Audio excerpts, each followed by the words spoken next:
Hi, everybody. Good evening, and thank you so much for joining us. It's good to see such a crowd of students here tonight.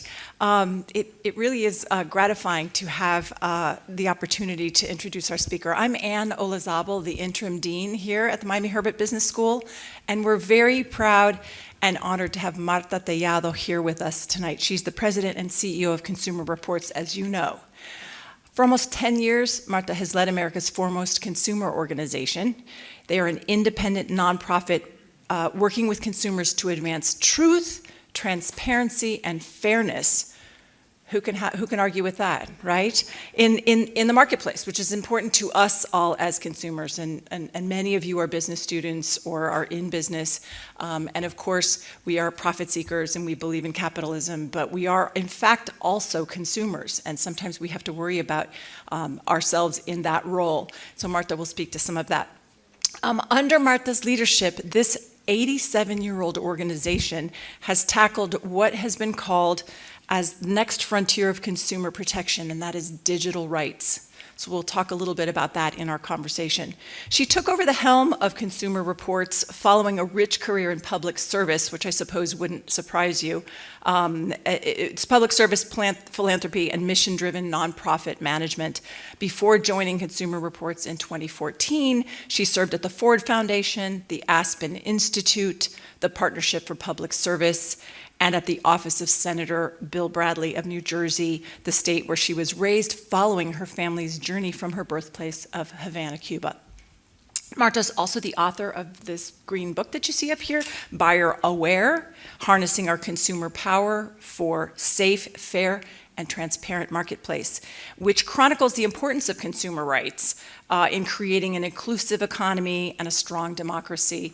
Those sound like very lofty words, but we'll get down into the nitty-gritty of it just a little bit in our conversation. So this is going to take the format of a fireside chat where we'll talk to each other, but I'm going to prompt her with some questions that I think will elicit some of the more interesting things that they are working on at her organization and some of the more interesting things she's done as a leader at that legacy organization. She's been on a lot of TV and in other types of broadcasts, CNN, Forbes, Marketplace, et cetera. And she earned her PhD in political science from Yale and a bachelor's degree from Farley Dickinson University. And it's very wonderful to have her here. So please help me welcome her.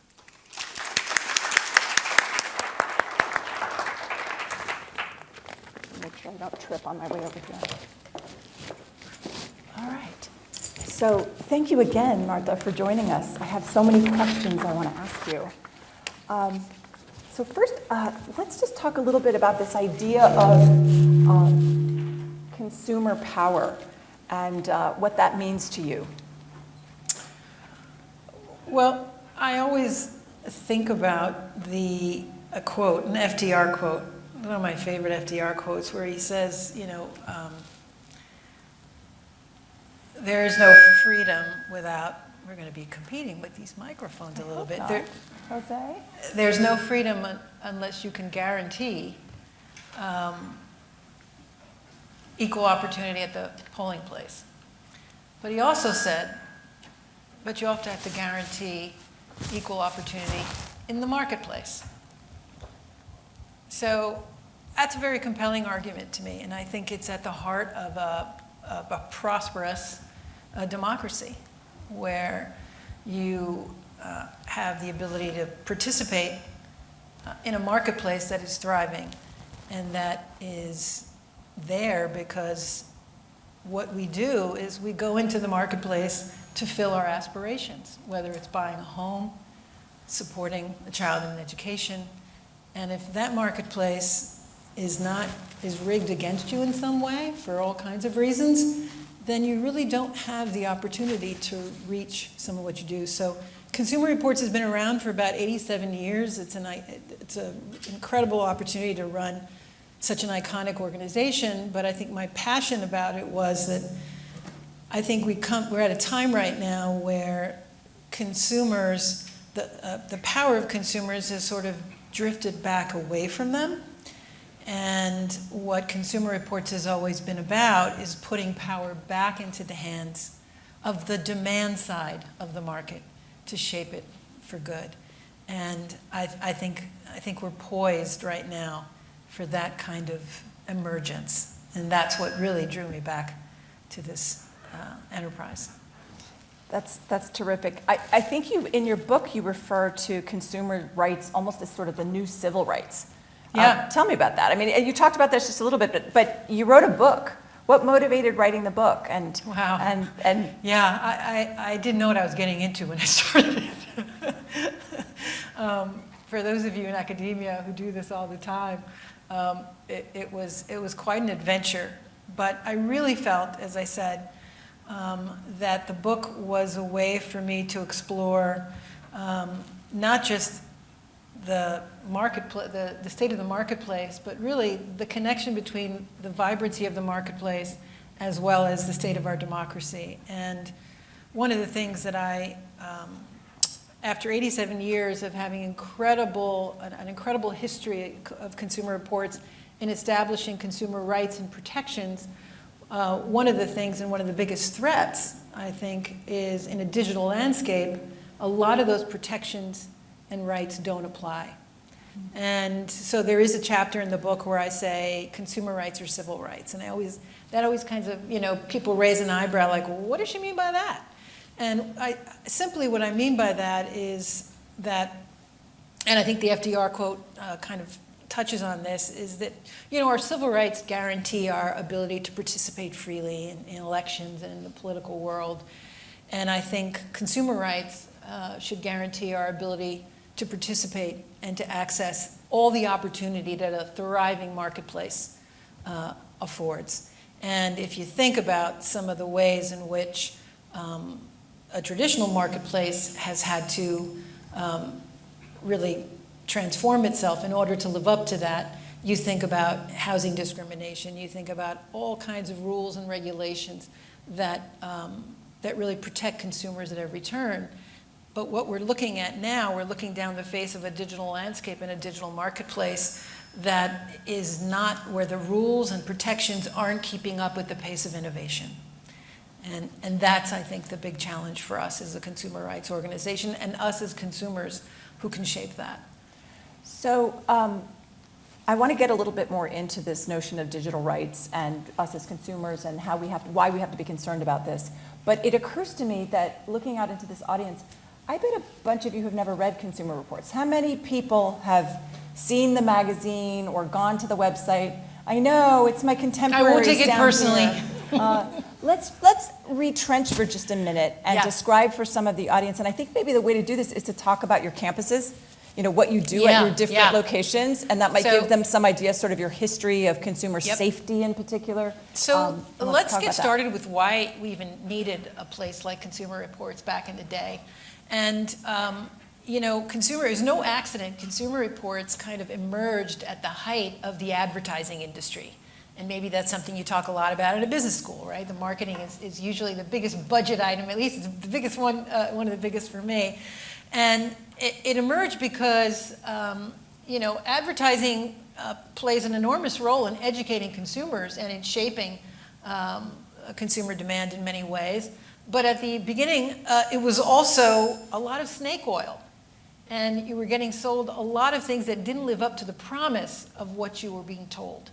And that's the way a bunch of engineers got together and started testing products, created a magazine, and the magazine took off. People wanted advice about what was worth their money, their hard-earned dollars, and what was the quality. But they also wanted a source that did not support advertising. So one of the things people don't know about is that we don't take any advertising whatsoever. So 90% of our revenue comes from the products and services people get from their membership. But we don't, it's an ad-free zone. And a lot of what the competition out there is not the case. And so that trust that the brand has been hard-earned over the years. It's not easy to do what we do and to have a business model that is totally supported by your members. But that is, in fact, what we've always been and what we really strive to continue to be. So 375 acres, you said? So what does that do for us? So we still continue to this day to be one of the top sources of information when you are making a decision about really big purchases that are consequential for you, so car being one of them. We have a state-of-the-art test track, 375 acres in rural Connecticut, where we test cars, and now we're into the EV testing, we're into tires. We also are the only place to test child infant car seats for safety, because we think it's important for you to know that the cars doesn't just match the inside interior of your car, but it's actually going to save your baby's life. And that's also the case with really large appliances. And we have a 25-acre campus in Westchester. We have about 60 labs where we do a lot of the testing for other products. And we also have an office in Washington, D.C., because we investigate, advocate, and also work on policy to really start to codify some of the problems we do find in the products that we see and that we test. I think I'll just say that most of us as consumers go into the marketplace and assume that everything in the marketplace is safe, secure, and is going to live up to the value that you're hoping. And it's also reliable. So not only do we test, but we have data over time for cars. So we can tell you the reliability of that car over a number of years based on the millions of surveys that we conduct with those cars. We think that's important if you're actually going to spend that kind of money on a car or a larger product. And of course, what we're doing now, and what I'm really proud of, is how do you test things that are connected products? And that's the place that we needed to go to and that I helped stand up, because there are no standards for privacy and security of their connected products, and the apps that you have on your phone and the information. So how do you begin to give consumers advice about how to navigate a landscape of a digital marketplace where it's a little bit of the Wild West and there are no rules of the road? So you started with televisions. Yeah, two things. So we started with televisions. Everybody seems to have one still. You're streaming more than linear television, but you're still watching it, and they seem to get bigger and bigger. And the Super Bowl's just around the corner, and don't you know, the time leading up to the Super Bowl is the biggest selling time for people to go out and get the biggest honking televisions you can possibly imagine. So we are always ready with our ratings before the Super Bowl, because we know that's when you want to get that bigger television. But what you also want to know now is that a lot of the smart TVs are also collecting data about you, about what you're watching, what you're listening to, even what you're saying to each other as you're watching television. And when you get it from the manufacturer, it's set to a setting, a default setting, that maximizes the manufacturer's ability to learn about you and your watching habits. Most consumers don't know that, and they leave the setting as is. So we started testing the televisions, and yes, some of them are more hackable, some of them are less private, some of them are listening to you as you're watching them. So we created what we call a digital standard where none exists, and we said, in order for you to make smart choices about your television, here are the things you need to know, and pick and choose what you want. And so as soon as you set a standard, right, you learn this in business school, you set a standard, companies, and you start to create a race between who can be the better television, more secure, if that's what you want. We started getting calls from the likes of Samsung and others saying, well, how should we do that? How should we test that? And then we started looking at other data. Now, what's nefarious about that is that the data about your behavior is also being sold to data brokers to use to sell to other products and tools. And so, in fact, you have become the product as well as the consumer. And I'll give you one more example, and this one really gets at something not in the hardware world, right? Because the television is still a piece of hardware that you have in your house. The other is, and here's where it's fabulous what we can do with our connected products, an app. Let's take an app. Who's checking apps for the same kinds of security and privacy? Nobody is. There really are no standards. So enter something called GoodRx. GoodRx is a remarkable innovation because you can't live in this country that has such a confusing and complex healthcare system, and you try and want to buy pharmaceuticals, drugs and prescription drugs, and you want that best price. You have to go out there and shop. And this app will tell you, if you just put in there, this is what I want, tell me where I can get this for the best price. So it was very popular. So we started to investigate it. And what we learned was that your information about your prescription drugs were being sold to others. Okay, now, in the hardware world, that's a HIPAA violation. You're not supposed, your medical data should not be shared. That did not apply to this app. So we raised this to the Federal Trade Commission, and a year later they were fined $1.5 million. So that's the piece about us that folks don't know, is that not only are we telling you and sharing with you what you can and can't buy and how it might suit you, but in the absence of a real watchdog and in the absence of standards in a digital marketplace, how do you create them? Because at the moment, I don't see a lot of urgency coming from some of our legislators and some of the enforcement agencies. So this is sort of the really big difference between what you do at Consumer Reports and something like Wirecutter or some of the other places we might go to find reviews on products. There's this whole back-end piece where they're not only testing products, but also doing advocacy. I mean, you had mentioned earlier that you have an office in Washington, D.C. What do those folks do? Well, as you can imagine, we are independent, nonpartisan, and we're very rigorous about the data. And we have a legacy of trust that we have earned. And so we can sit down with regulators and say, look what we found. And we do get an audience, and we are trusted, and our voice does matter.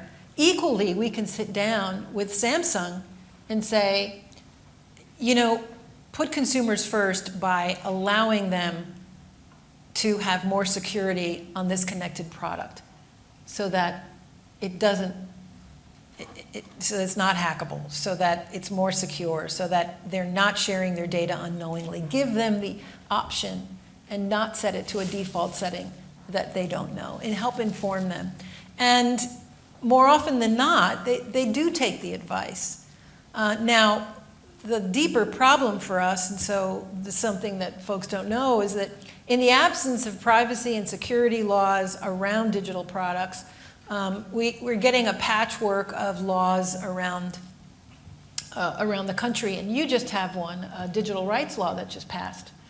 And it's great. It sets some really good goals in terms of inability to allow for tracking and deleting your own data, and but there are a lot of loopholes. And what we really need is one that doesn't create a patchwork, but that is more holistic. But in the absence of that, that's where we come in and we do a lot of work. We sit down, we do pay attention to what's happening in the state houses. We do try to provide the data and the facts that help inform, standards where none exist. And that is doubly important when it has to do with safety as well as security. So let's get a little deeper into this notion of digital rights. What does that really mean? I mean, give some specific examples of the types of things that we perhaps are giving away that we don't actually realize rights we may have in products and the way we use them. Well, the GoodRx is a good example of that, right? We have rights to protect your medical information, and they should not be shared. And there's a price to pay, and that creates a standard and a sense of security. And then you get all these medical apps that you really can't trust them. And so I guess the headline is you really don't have many digital rights as a consumer online. And that's really the next frontier of what the consumer rights battle could be. And so what does she mean by that? We've talked about some already. How many of you have gotten a letter recently that says, this system was hacked, and, we're sorry, but if you want some more information, call these 510 numbers. And I mean, I get them all the time. Everyone's getting them. And the thing you don't know is that it probably happened a year ago. right? Because there's nothing to compel them to tell you right away. It's not great for the brand or the company to tell the world that they've been hacked and your data has been released. Nobody wants to do that. So, and in the event that you have to be made whole, are there rules and regulations for you to be made whole if you need to be compensated? No, not in the digital world. The other way is a lot of these technologies, and don't get me wrong, we are gearheads at Consumer Reports. We love technology, we love innovation. We just want, what we call human-centered innovation and responsible innovation that puts consumers first. We love business models that create quality products, but we don't want them to take advantage of consumers. And so I would say another example would be these peer-to-peer payment apps. How many of you have used Zelle, Venmo, PayPal? Yeah, everybody, we all use them. What a lot of people think is that those financial tools are covered by the same financial regulations, laws, and standards in the banking industry, and they're not. Zelle is its own thing, and either Citibank or Bank of America has a deal with Zelle. They appear on your app, and you use them. But if you happen to make a mistake and send someone the wrong amount, you may not be made whole. Some are better than others in terms of putting your protections first. So we started reviewing those as well. And believe it or not, before we made some of those findings public, some of the banks sat down with us and said, explain to us how this might be changed. And I said, well, if you do this following things, you can. And so, again, it's good to move the market that way, but what we want is the whole industry. We want standards that allow that to happen, and that can't happen unless we codify that. So we have to be that irritant, that reminder. We have to bring data to folks who do have the ability to rebalance the marketplace for consumers. So it's and as you know, a marketplace is a really dynamic thing. Innovation happens constantly, so the job is never done. And what we do is we have to continue to play that trusted role and bring the data and the facts to the light of day. So let's assume that you're doing that. You still have the same goals that you had as a legacy organization, truth, transparency, fairness in the marketplace, safety above all, and on behalf of consumers, and you've always stood for that. But I would guess that you have fewer and fewer people reading the magazine these days, and fewer people going to the website or even knowing what the website is with today's generation. And so how have you had to, in the 10 years or so that you've been there, how have you had to evolve this sort of behemoth into today's marketplace with, in particular, today's consumer, the young generation? Yeah, it's been revolutionary. I mean, let's face it, you're on the internet and there are probably a bazillion rating sites to go to, and most of them are free. And most people think they're good enough. And you might ask your pal or your friend or your sister. And so in order for us to be able to create the revenue and the vibrancy of our enterprise, we need to provide something that is unique and very different than just ratings and reviews. And that's what we've been talking about. So we've already talked about the sort of the next frontier of consumer protection in the digital world. But you're right, there are less and less magazines out there, so that's not going to be the thing to differentiate us. We have to come up with tools, digital tools and services that really empower consumers.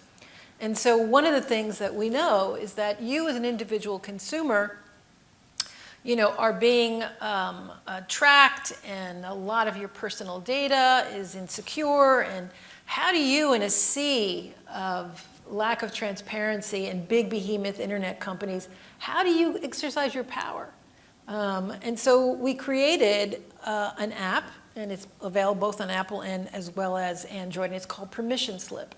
It's free, and you download it, and it's really a way to put power back in your hands. And with the tap of one finger, you can tell a company, stop tracking, I want to be out of your database, don't do it. And when you do it en masse, with Consumer Reports' voice behind you, it happens.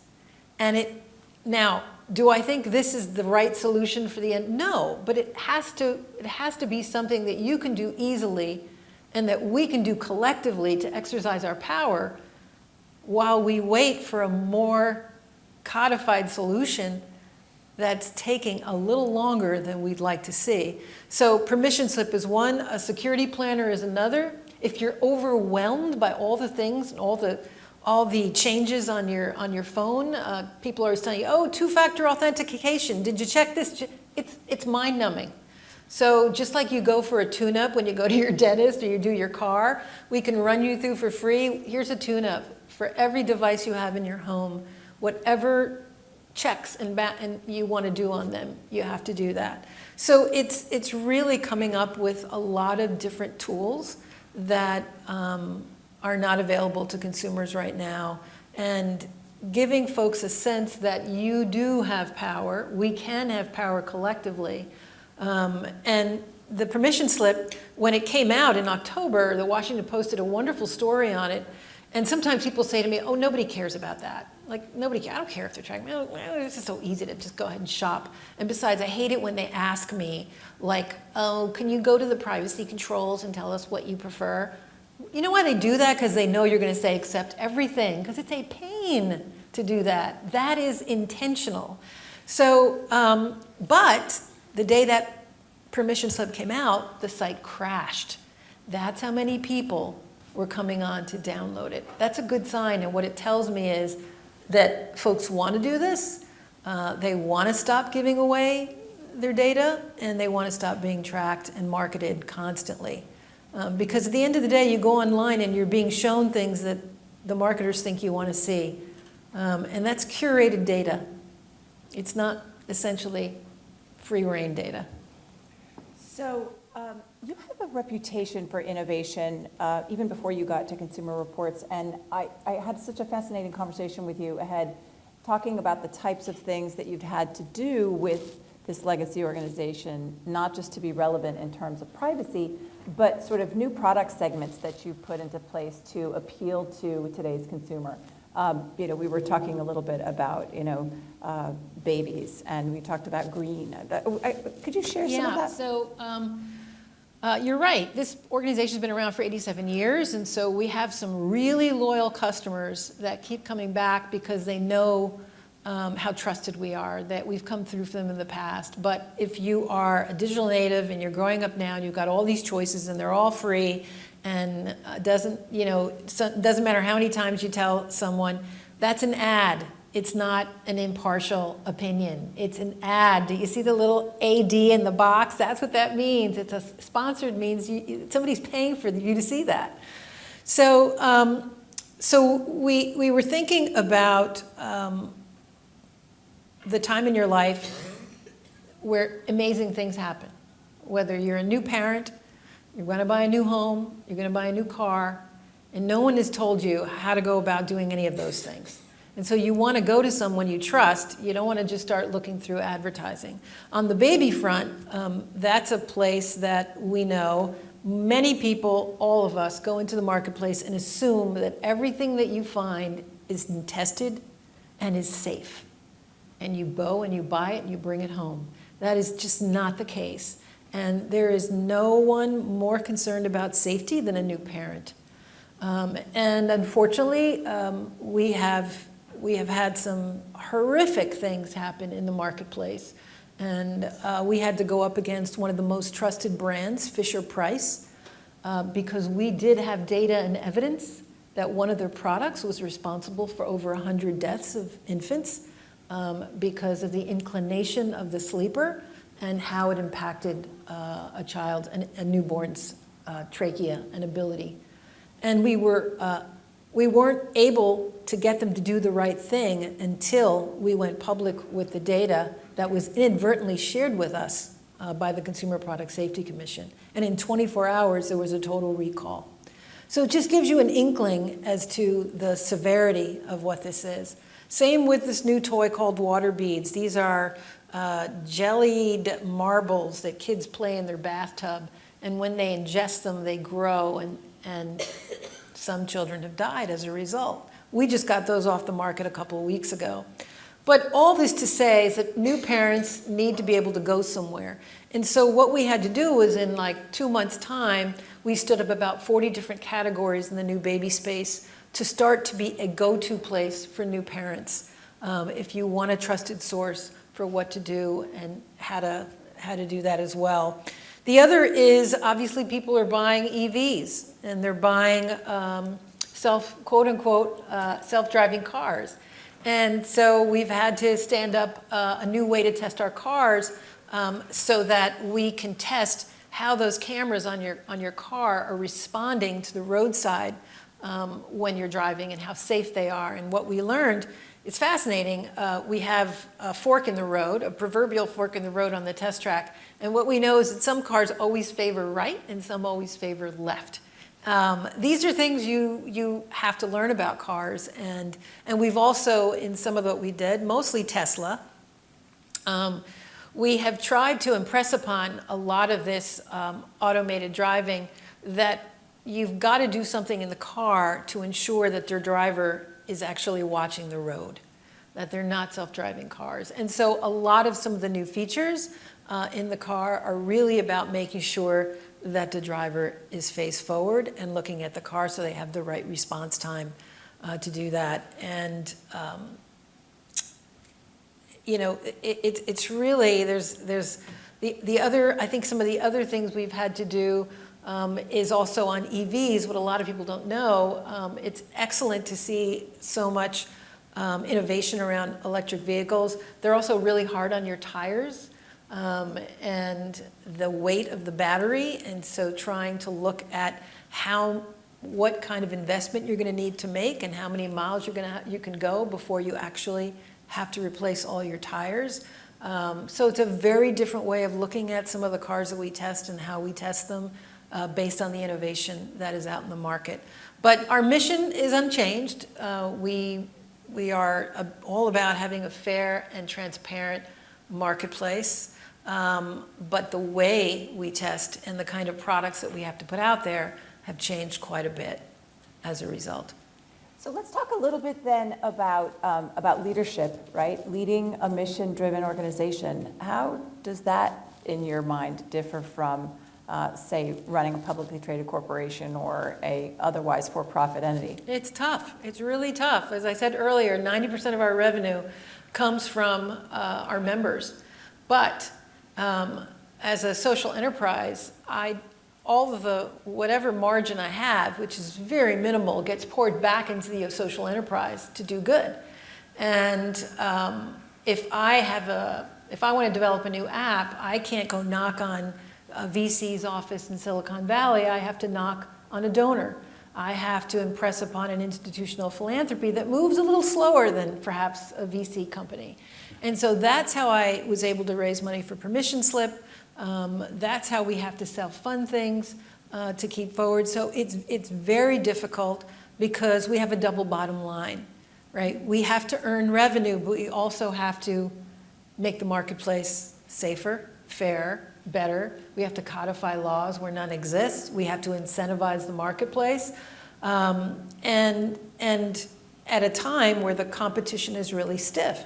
And the way people find us is on the internet and on Google, right? And we know that that's a monopoly. That's where most of us go to search. And it costs money for your search terms to appear, right? You bid on search terms.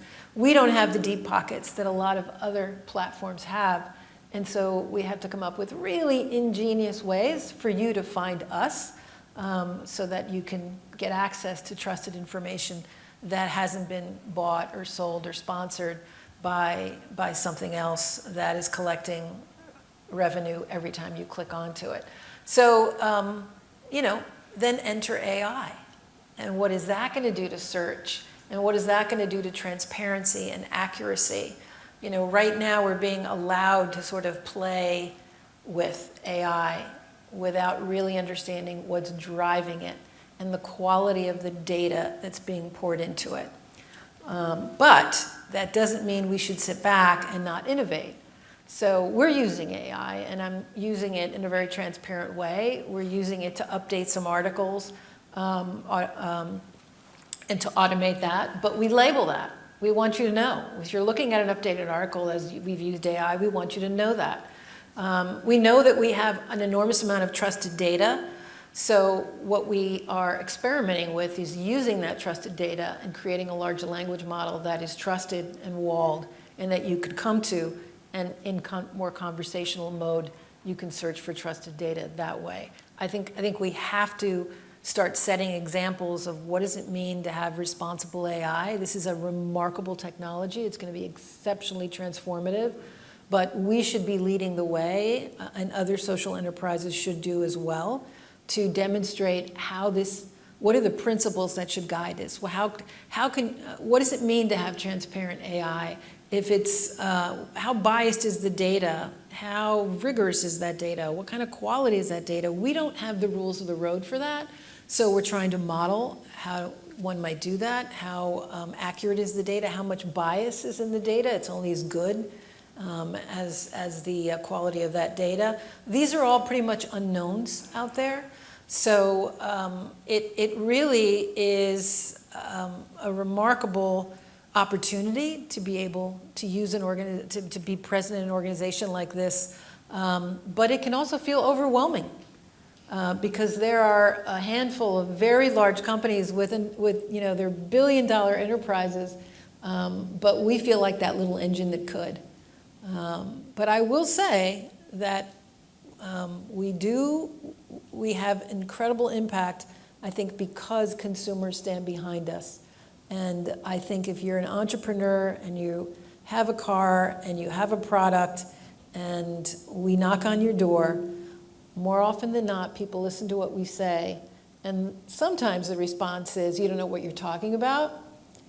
And then we get a second call. They're like, could you walk us through the data? And we do. Elon Musk has been one of those people, I think publicly. He loves to trash us. But, when we discovered that one of his cars wasn't braking properly, they did an over-the-air fix, and it was taken care of. That's also the magic of technology. Recalls are flawed. But when the Samsung phone started exploding on people, all they need to do was shut them down with software. That's pretty remarkable. So I think one has to look at the bright side of technology as well, and the power of technology, as well as the ways in which we have to set standards for what we want our technology to be, and how the technology can be human-centered and not just looked at as a profit-making vehicle that doesn't really consider consumer welfare. So I'd like to let the audience ask some questions, but first I want to just ask two more quick questions about leadership. How would you describe your leadership style, and what kind of advice would you give people about to embark on a business career about leadership? What have you learned? Because you were at many organizations before getting to CR, what are sort of the lessons you take from your experience? Well, I think going into a legacy organization like Consumer Reports is like, oh, Marta's going to fix it. And I was like, no, I'm not a fixer. This is about transformation, right? What is happening in our economy and our marketplace right now is transformative. And we need to transform the ways in which we engage that marketplace. And that's with the new products. That's harder than just fixing. And so you go in, you diagnose some of the issues, and then you have to start to begin to transform it. And the word that always comes to mind is persist. There is nothing like Consumer Reports in the marketplace right now. I can't think of a time where we are more relevant. But as the market changes, so must we, and we have to be on the front lines of what consumers need us to be. And that's a really exciting place. But it also means that you have to look at your talent.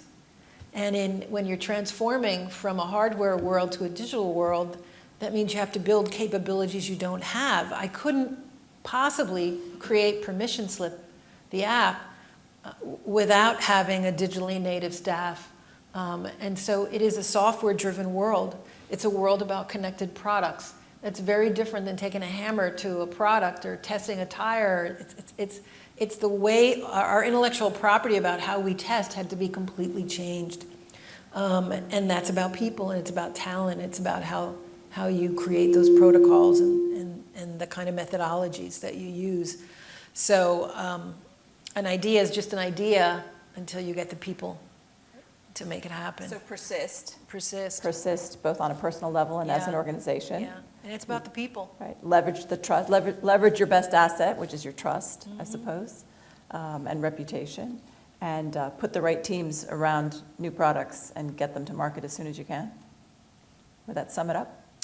Well, I can't underscore how much trust in the brand is. I mean, everything we do, whenever we're thinking of an innovation, we hold it up to our independence and our trust and the trust in the brand, and we say we got to do that smell test. For example, one of the things that we really wrestled with was a trust mark. A trust mark is that little bug sometimes you see on a product, like the Good Housekeeping seal of approval.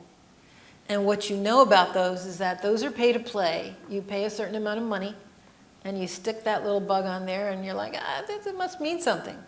And I said, well, shouldn't we have a trust mark where we're not paid to test the product, but we test the products because that's what we do. And then if something meets a certain standard, we allow a company to put that trust mark for a short period of time to expose the brand to a remarkable, mass population. And the argument and arm wrestle we got into was, wait a minute, people have to pay for that. And they go behind the proverbial paywall, and our members, why would you give some of those ratings away? Because you're going to cannibalize our members. And what you have to do as a leader is you have to balance, well, wait a minute, I have to bring in a whole new generation of consumers into this brand to understand what it is. I can't have a walled garden. I've got to be able to take some risks. So I would add risk to that. You have got to take risk in this marketplace. You've got to do things. Some of it's not going to work, and some of it's going to violate some basic principles, business principles, like, oh my God, we're going to cannibalize the business by giving some stuff away. You got to give it away. You've got to, there's no better way for people to understand who we are than for them to bump into it when they're in the marketplace at the point of sale. Then it's too late. If they don't bump into me, I can't do that. So that's the other thing, is be where consumers are. People are like, well, if we fix the website, and I was like, well, we're trying to drag people into our house, we need to go knock on their door wherever they are. And that was a very different, like, really? Partnerships, relationships with other brands, expand your tent. It's not just the, white-coated experts. People like YouTube. They like regular people breaking stuff. Okay, we've got some pretty gearhead geniuses. Put them on TikTok. Put them on YouTube if that's what people like. We're still getting great information, and they're still behind the scenes in our labs. But you've got to meet people where they are. So thank you so much for meeting earlier today with a group of our young women, young Latina women that were interested in meeting Marta and talking a little bit about her personally and her career. And I wonder if you could give us just a quick précis note on what your advice would be for the business students in the crowd in embarking on their career, just career advice. I was at another business school, and it was in a lot of social entrepreneurs and a lot of excitement around starting new companies. And I guess, and I'll get on my soapbox a little bit by saying there are a lot of really interesting quote-unquote legacy companies out there that need innovators to go in there and transform them. Don't go in there and reinvent the wheel. Look at the marketplace and see what needs to be brought in and updated in some incredible fashion. There is a lot of intellectual property. There's a lot of talent and ideas. I think we live in a very throwaway economy, and I would just advise you look around and see something that you think God, that was a great idea 20 years ago, but that needs to be transformed. So not everything has to be a startup, I guess, is what I would say. There are a lot of things you can do out there. And I think in terms of innovation, what I have learned is that there is no trade-off between doing right by consumers and making a profit. Companies understand that you want quality, and they like to compete with each other for doing the right thing. You can run a wonderfully competitive, profitable company and serve consumers. I can't chase after every company to make that happen.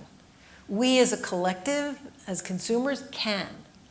But if you're out there, that's a false dichotomy.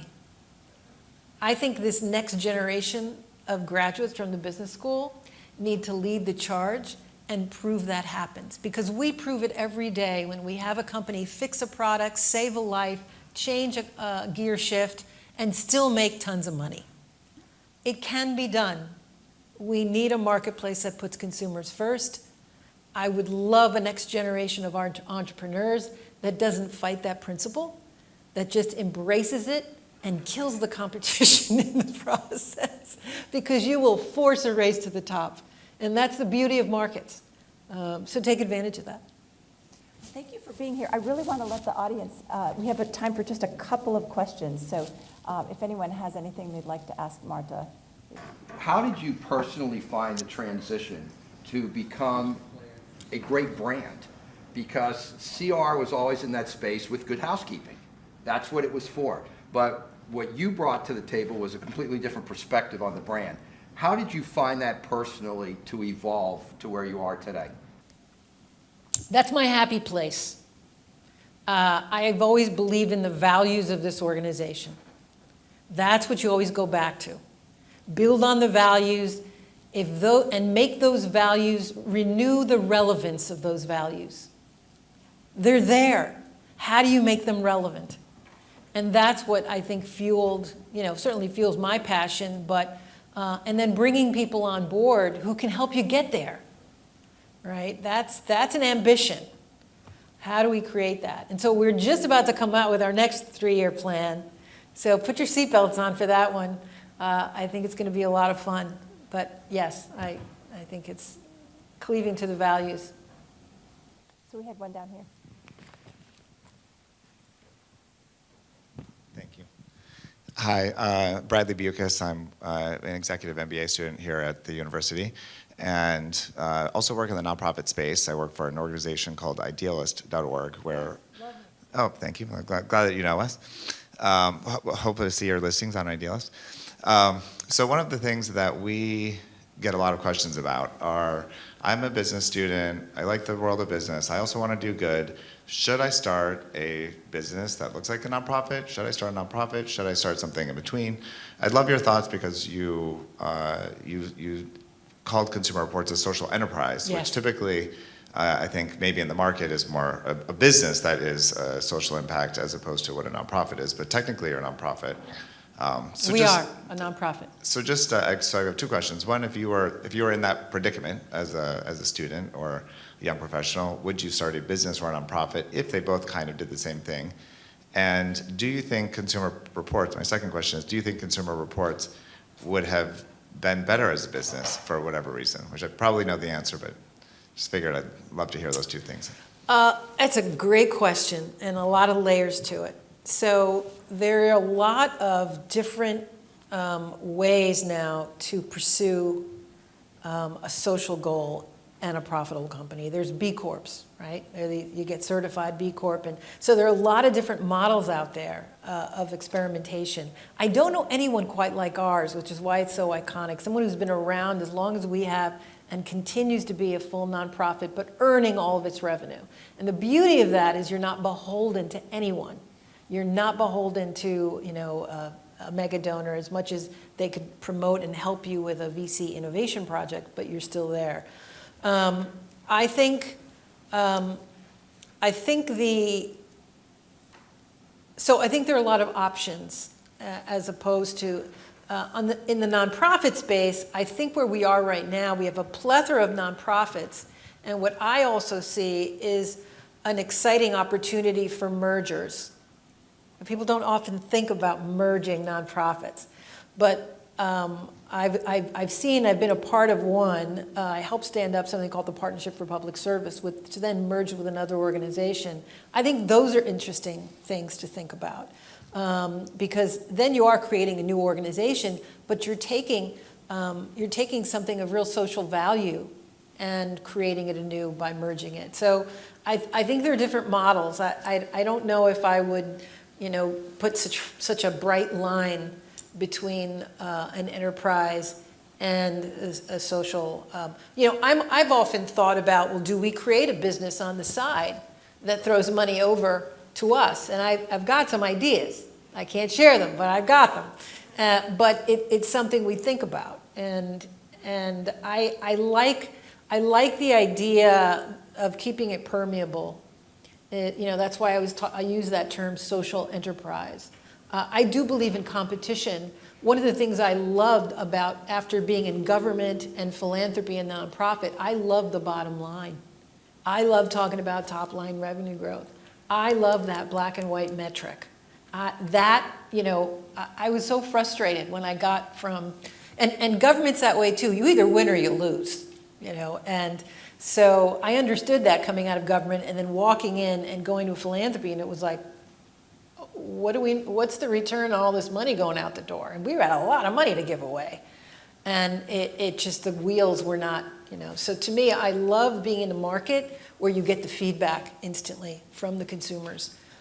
Because I keep telling my staff, at the end of the day, they're the ones who are going to decide whether we're worthy, even if we really believe in this mission. And I would say the other thing that is a superpower of the social enterprise, the nonprofit, is you would not believe how passionate people are in those organizations. And they're just, it fuels the culture in a way that I have not seen in some other enterprises that are pure profit enterprises. I think they can, and there are other organizations that do that. But that mission-driven culture is a superpower. So you want to bottle that and not lose that as you think about how you create something new. Great. Anyone else? One here in the middle. I think this will be our last one.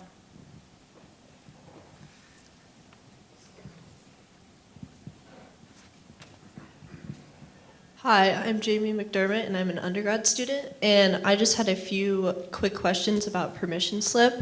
The first one is, how does permission slip really work? Do people lose access to certain sites, or do sites still grant access without tracking data? And then also, if permission slip how is it being sustained if it's free without ads? Well, it's being sustained by us. I believe it's a worthy enterprise, and like any innovation, you have to put your own skin in the game to demonstrate that there's something worthy here. Go into permission slip, use it, give us feedback about it. It came out in October, so I think it's still beta. The way it's used is that there are hundreds of companies. And there's a deck of cards, and it's like a dating app. I've not used a dating app. I'm very happily married. But I have nieces and nephews, and like a dating app, they just flip through the cards. And when you get to the card, do you use this company? Are you on Netflix? Are you on this? And then you say yes, you tap it, and then it gives you some choices. Delete, delete, delete, and then as soon as you do that, the message goes to the company, and then you get a response back. So I do it and sometimes test the app, and so Netflix wrote back to me and said, this is Netflix. Is it true that you via Consumer Reports would like us to stop? Yes, that's true. Thank you very much. And you go on. So we've got about 1.2 million requests right now that are in, and we're still learning. Like any new piece of technology, it's a work in progress. It's an app right now. We have plans for it in the future, in the near term. Let me just follow up on something she asked though. Let's use Netflix as the example. Yeah. If you get to the card that says Netflix and you say, yes, I want to discontinue them collecting my data, for example, I want to Yeah. exercise my digital Yeah. rights by clicking. We That's not will, gonna- we will warn you and tell you make sure you make the right choice, because it may screw up the algorithm of the movies that you're shown, because they're not collecting data about what you're watching. I see. Okay, so you're warned. So that's the downside, but you're not going to lose your logins or anything like that. No. It's just simply going to message the company and ask them to stop collecting your data. Yeah, it's free, play with it. Just download it and go in there, jump in there and play with it.